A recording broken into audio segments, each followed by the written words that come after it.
बहुत समय पहले पहाड़ों के बीच बसे एक छोटे से गांव का नाम आनंदपुर था।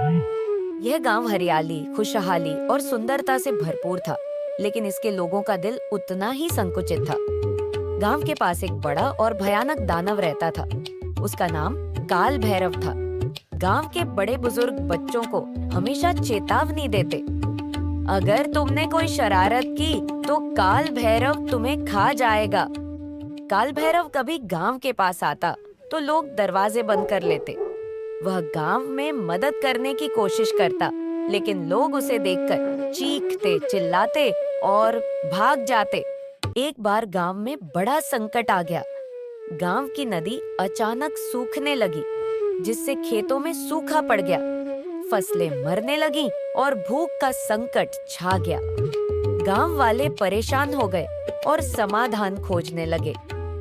एक साहसी लड़की जिसका नाम राधा था बोली, काल भैरव से मदद मांगनी चाहिए। वह बड़ा और ताकतवर है, शायद वह हमारी मदद कर सके।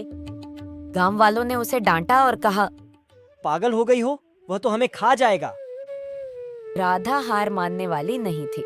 वह अकेले काल भैरव के पास जाने का फैसला करती है। राधा जंगल के गहरे हिस्से में काल भैरव के गुफा तक पहुंची। वह डर तो रही थी, लेकिन उसके इरादे मजबूत थे। जैसे ही उसने गुफा के अंदर कदम रखा, एक गहरी आवाज गूंज उठी।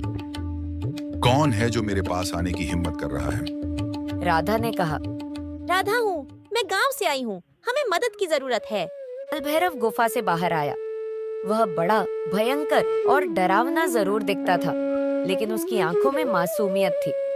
उसने कहा, तुम्हारे गांव के लोग मुझसे नफरत करते हैं, तुम मुझसे क्यों मदद मांगने आई हो? राधा ने जवाब दिया, हमारे पास कोई और रास्ता नहीं है। अगर आप हमारी मदद करेंगे तो शायद गांव वाले आपको समझ पाएंगे। काल भैरव ने राधा की बात सुनी और मुस्कुराते हुए कहा, ठीक है, मैं तुम्हारी मदद करूंगा। चलो देखते हैं कि मैं क्या कर सकता हूँ। वह अपने विशालकाय कदमों से नदी के स्रोत की ओर गया।